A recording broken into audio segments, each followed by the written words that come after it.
Thank you, Brother Asad Rahman, of no relation to Meena Raman, but of deep solidarity and connection and vision for a better world. Thank you so much of energy and so much of emotions running in this room.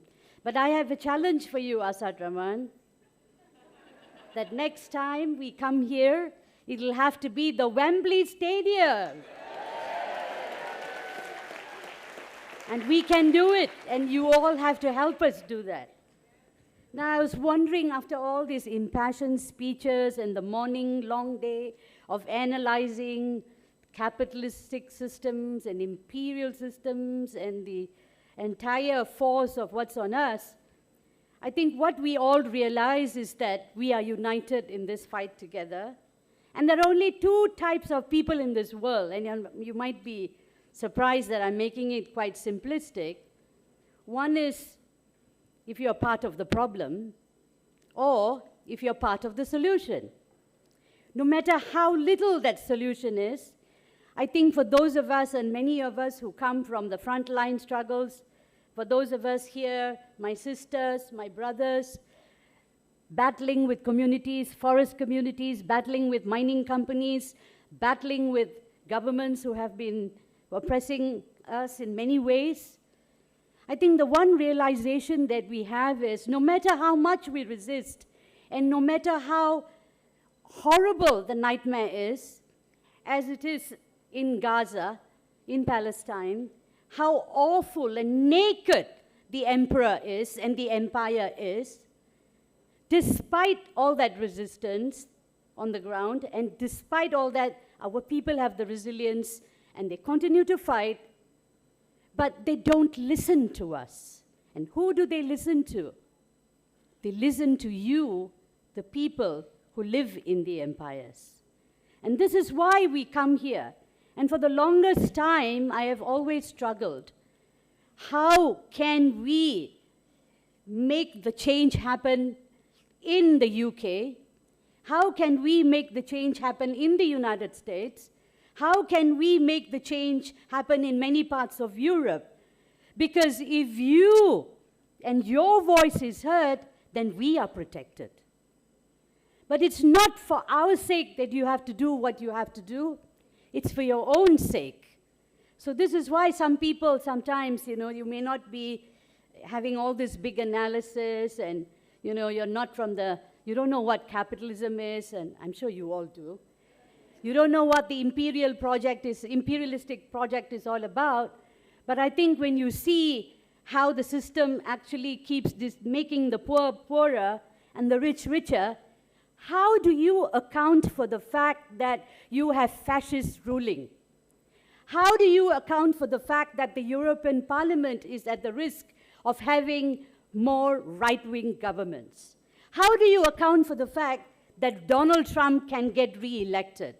How do you account for the fact that even the Biden administration doesn't go far enough and they are not where they ought to be? So who must hold these people to account? Who? Exactly. So for those of us who come from so far away, we are waging battles in many, many fora. We love the voice of Jeremy Corbyn. We see him and he brings us hope. We love the voice of Naomi Klein and how she inspires the young with no logo. How we have to fight the corporate power. Now, all this is solidarity of a deep kind. Of course, War and Want and the wonderful work that they do. But I think we must challenge all of you in the global north. Yeah? They keep fooling and fooling and fooling, and I spoke about the naked truth and the emperor has no clothes, and that you see that's happening in Gaza and around the world.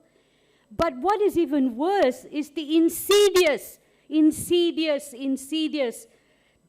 agreements and policies and the manipulation of science that they continue to do that many of us don't see. We are blinded. We still live in a lot of blinding of net zero and carbon markets and, they go on and sell it in, they say old wine in new bottle, but actually old wine is quite good. But this is of a different poison in a different poison chalice that they keep selling us.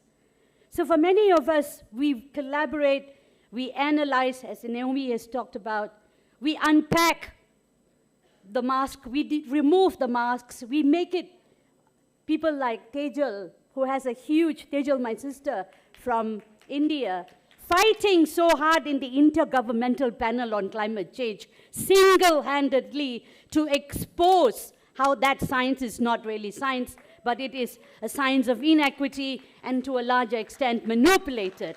Not easy to do. And for many of us who try to unpack all this, it sounds so overwhelming. But there are many, many struggles where we have managed to do that, and I'll give you one story.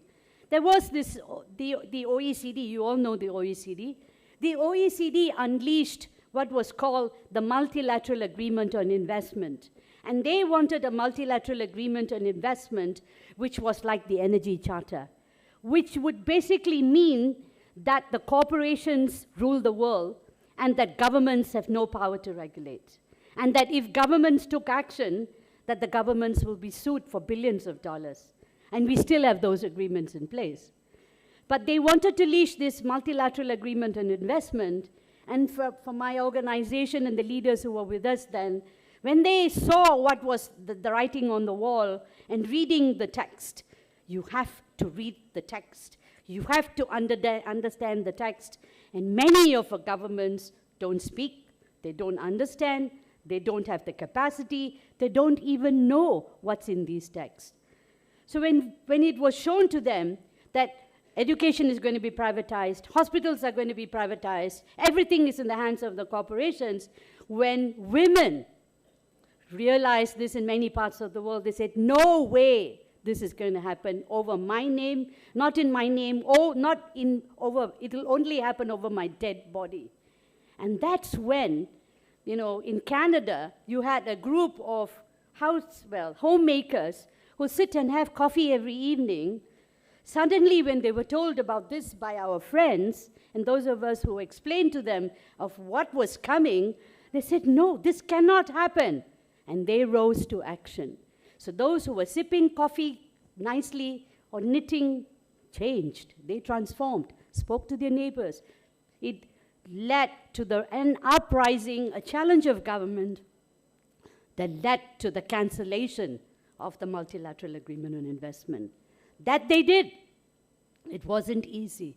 So it's not just with guns. It's not just with bombs. They do this with many other instruments. So we have to stand and fight. We are in a movement of trade justice campaigners. It's called Our World Is Not For Sale. We are in the climate justice movement. There's a debt justice movement. But we cannot be working in silos. We need more movements to come along and more people who are not just, we come here, we are moved, we have emotions, we cry. Crying is important. Many of us cried this morning. But it's the crying and the emotion that moves the heart, that moves the mind, and moves us, that nothing will stop us, even our bodies, if we have to. And we have to rise, we have to rise, we have to rise, and nothing will stop us, and we shall overcome. And if we can do that for Palestine, we can do that for the rest of the world.